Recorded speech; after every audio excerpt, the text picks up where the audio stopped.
नमस्कार दोस्तों, स्वागत है आप सभी का आज के मुख्य समाचार के इस वीडियो में, जहां हम आपके लिए हर दिन लेकर आते हैं देश और दुनिया की तमाम बड़ी खबरें। एक एक करके 50 बड़ी खबरों को सिर्फ 10 मिनट में जानेंगे। वीडियो के साथ अंत तक बने रहें। साथ ही आपसे एक छोटी सी रिक्वेस्ट है, अगर आपने अभी तक इस वीडियो को लाइक नहीं किया तो लाइक जरूर कर दे। साथ ही वीडियो के नीचे दिए गए इस लाल रंग के सब्सक्राइब बटन को दबा ले और इस घंटी को भी दबाएं, ताकि आपको दिन भर की बड़ी खबरों की जानकारी लगातार मिलती रहे। तो चलिए दोस्तों, वीडियो को फटाफट शुरू करते हैं। तो सरकार हर महीने देगी 3000 की पेंशन। एनपीएस या पीएफ खाता है तो नहीं मिलेगा इस सुविधा का लाभ। जी हां, केंद्र सरकार के श्रम विभाग ने एनपीएस ट्रेडर्स स्कीम की शुरुआत की है। इस स्कीम को ई श्रम के माध्यम से ही प्रचारित किया जा रहा है, ताकि अधिक से अधिक लोग जुड़ सके। यह एक सरकारी पेंशन स्कीम है। दुकानदार, रिटेल ट्रेडर्स और स्वरोजगार करने वाले लोगों के लिए पेंशन स्कीम शुरू की गई है। इस योजना का लाभ स्वरोजगार, दुकानदार, रिटेल दुकानदार और अन्य व्यापारी उठा सकते हैं। इस योजना का लाभ लेने के लिए आवेदक की उम्र 18 से 40 साल के बीच होनी चाहिए। इस योजना का लाभ वही व्यापारी ले सकता है जिसका सालाना टर्नओवर 1.5 करोड़ से ज्यादा ना हो। सरकार एनपीएस ट्रेडर्स स्कीम के अंतर्गत लोगों को 3000 रुपए की पेंशन देती है। और अगली बड़ी खबर की बात करें तो इलेक्ट्रिक वाहनों को बढ़ावा देने के लिए गोवा सरकार की पहल। सब्सिडी के साथ रोड टैक्स पर 5 साल तक मिलेगी छूट।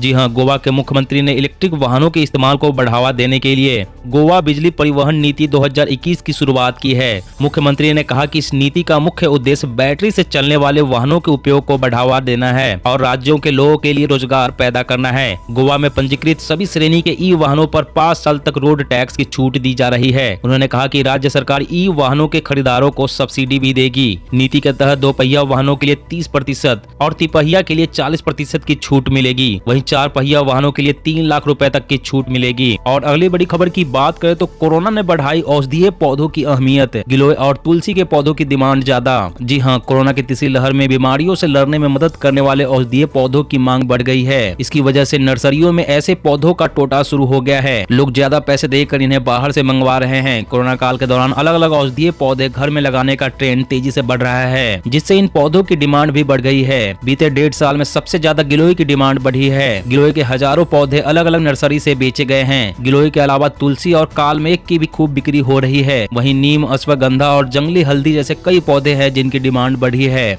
और अगली बड़ी खबर की बात करें तो उत्तराखंड में हर घर जल के तहत मल्टी विलेज स्कीम को मंजूरी। 2022 तक 15 लाख घरों को मिल जाएगा पानी का कनेक्शन। जी हां, जल जीवन मिशन के नेशनल कमेटी की बैठक में उत्तराखंड के लिए मल्टी विलेज स्कीम को मंजूरी दी गई है, जिसमें 1 दर्जन से अधिक जलापूर्ति योजनाएं शामिल है। राज्य के कुल 6 जिलों के 2300 से अधिक गांवों में नल से जल की आपूर्ति सुनिश्चित करने का लक्ष्य है। जल शक्ति मंत्रालय के एक वरिष्ठ अधिकारी ने बताया कि उत्तराखंड वर्ष 2022 तक कुल 15.18 लाख ग्रामीण घरों तक नल से जलापूर्ति करने लगेगा। प्रधानमंत्री नरेंद्र मोदी की मंशा के अनुरूप देश के गाँव के हर घर तक नल से जल की आपूर्ति करना है, जिसके लिए सरकार का जल जीवन मिशन काम कर रहा है। और अगली बड़ी खबर की बात करें तो ड्राइविंग लाइसेंस के नियम में बड़ा बदलाव। डीएल के लिए अब इन राज्यों में ऑनलाइन मेडिकल सर्टिफिकेट ही होंगे मान्य। जी हां, केंद्रीय सड़क परिवहन और राजमार्ग मंत्रालय ड्राइविंग लाइसेंस और इससे जुड़ी सभी सेवाओं को ऑनलाइन करने की दिशा में लगातार प्रयासरत है। कोरोना काल में ट्रांसपोर्ट विभाग की ज्यादातर सेवाएं ऑनलाइन शुरू की जा चुकी है। इसी कड़ी में कुछ राज्यों ने अब ड्राइविंग लाइसेंस बनवाने के लिए डॉक्टरों के द्वारा भेजे गए ऑनलाइन मेडिकल प्रमाण पत्र को ही मान्य कर दिया है। छत्तीसगढ़ परिवहन विभाग ने इसको लेकर आदेश भी जारी कर दिया है। वहीं यूपी, एमपी, झारखंड, बिहार, राजस्थान और दिल्ली में भी यह नियम जल्द ही लागू हो सकते हैं।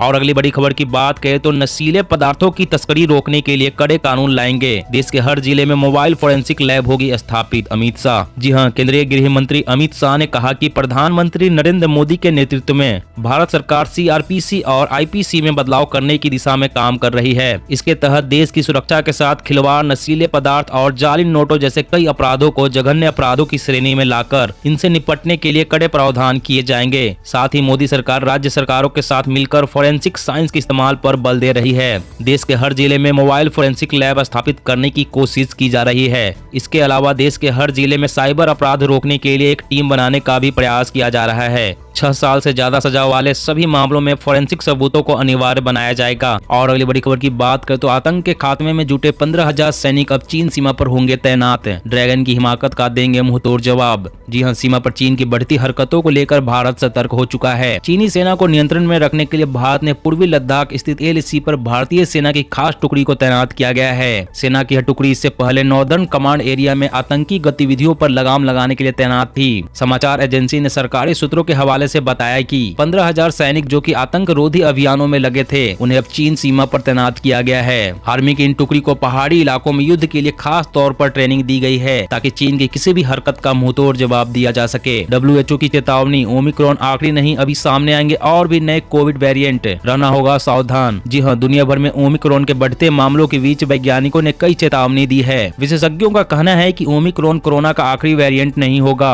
संक्रमण के मामले जितनी तेजी से बढ़ेंगे इसके नए वेरिएंट के आने का खतरा भी उतना ही तेजी से बढ़ेगा। एक रिपोर्ट में महामारी विशेषज्ञ ने कई चौंकाने वाली बातें कही है। वैज्ञानिकों के मुताबिक संक्रमण तेजी से बढ़ रहा है, इसका असर ओमिक्रॉन पर होगा, इससे इस वायरस में म्यूटेशन होगा। आसान भाषा में समझे तो यह अपने अंदर कई बदलाव करेगा। इस बदलाव के बाद नया वेरिएंट बन सकता है जो और भी खतरनाक हो सकता है।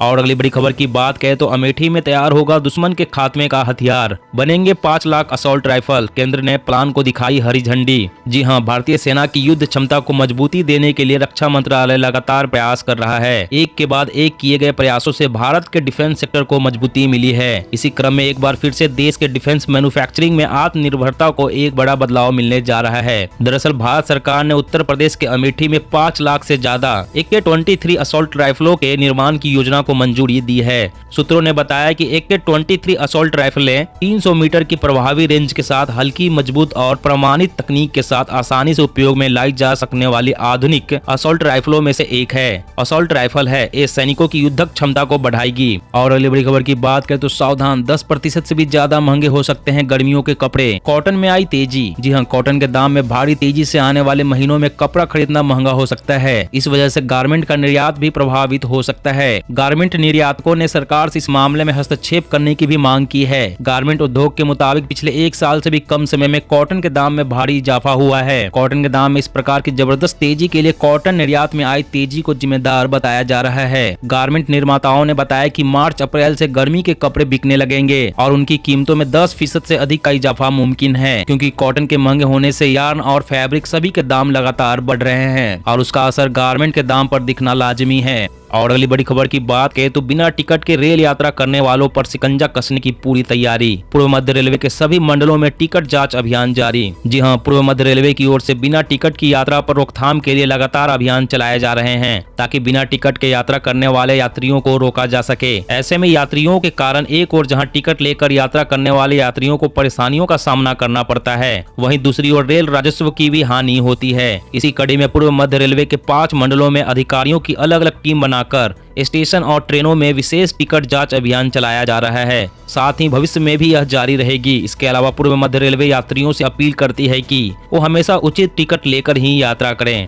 और अगली बड़ी खबर की बात करें तो चुनाव आयोग के नए दिशा निर्देश, किसी स्थल पर 30 मिनट से ज्यादा समय तक वीडियो वैन के रुकने पर प्रतिबंध। जी हां, निर्वाचन आयोग ने 5 राज्यों में होने वाले विधानसभा चुनाव में प्रचार के लिए वीडियो वैन के इस्तेमाल की अनुमति देने के साथ ही इससे जुड़े दिशा निर्देश जारी किए हैं। इसके तहत वीडियो वैन के किसी भी स्थल पर 30 मिनट से ज्यादा समय तक रुकने का प्रतिबंध लगाया गया है। कोरोना संक्रमण का प्रसार रोकने के लिए निर्वाचन आयोग ने रैलियों के आयोजन पर लगा प्रतिबंध बढ़ा दिया था। हालांकि आयोग ने खुली जगहों पर कोरोना प्रोटोकॉल के पालन के साथ अधिकतम 500 दर्शकों की उपस्थिति में वीडियो वैन के जरिए प्रचार करने की अनुमति दी थी। आयोग ने आगाह किया था कि वीडियो वैन से लोगों को किसी तरह की असुविधा नहीं होनी चाहिए और सामान्य यातायात में इससे कोई बाधा नहीं उत्पन्न होनी चाहिए। और अगली बड़ी खबर की बात करें तो खुले में कचरा फेंका तो घर के सामने बजेगी रामधुन, ग्वालियर में सफाई के लिए अनोखी पहल। जी हां, मध्य प्रदेश के ग्वालियर शहर में लोगों को सफाई की दिशा में प्रेरित करने के लिए एक अनोखा फैसला लिया गया है। इसके तहत जो लोग घर का कचरा सड़क पर या खुले में फेंकेंगे, भजन गायन उनके घर के सामने जाकर रामधुन गाएंगे। गौरतलब है कि इस साल की राष्ट्रीय स्वच्छता रैंकिंग में ग्वालियर नगर निगम पिछड़ गया था। एक वरिष्ठ अधिकारी ने कहा कि रामधुन का जाप करने वाले भजन गायकों को घरों के बाहर भेजने का कदम उठाने का उद्देश्य सड़कों या खुले में कचरा फेंकने के कृत्य पर शर्मिंदा कर लोगों को सुधारने का है। इसके बावजूद लोग नियम तोड़ते रहे तो ऐसे लोगों पर जुर्माना भी लगाया जाएगा। और अगली बड़ी खबर की बात करें तो SBI ने ग्राहकों को किया सावधान, गलती से भी ना करे काम वरना खाली हो सकता है बैंक अकाउंट। जी हां, देश के सबसे बड़े सरकारी bank state bank of India अपने ग्राहकों को फ्रॉड से बचाने की नसीहत देता रहता है। ऑनलाइन बैंक से पैसों की लेन देन करते समय कई बार छोटी छोटी गलतियों के कारण लोगों को बड़ा नुकसान उठाना पड़ता है। कई बार बैंक से मिलने वाली असुविधाओं के लिए लोग सोशल मीडिया पर SBI से शिकायत करते हैं। स्टेट बैंक ऑफ इंडिया ने ऐसे लोगों को अलर्ट करते हुए एक नसीहत दी है। बैंक ने सोशल मीडिया पर शिकायत करते वक्त अपनी निजी जानकारी को शेयर करने से मना किया है। कई बार लोग अपनी जरूरी दस्तावेज की जानकारी ट्विटर पर बैंक को टैग करते हुए डाल देते हैं। बैंक ने ऐसे करने वाले लोगों से अपील की है कि वह इस तरह की गलती ना करें। दोस्तों, आज की खबर खबरों में बस इतना ही। इसी तरह हर रोज काम की खबरें जानने के लिए आप हमेशा हमारे साथ जुड़े रहें। हमारे साथ जुड़ने के लिए वीडियो के नीचे दिए गए इस लाल रंग के सब्सक्राइब बटन को दबा लें और साथ ही इस घंटी को भी दबाएं ताकि आपको हर खबर की सटीक जानकारी मिल सके। जय हिंद, जय भारत।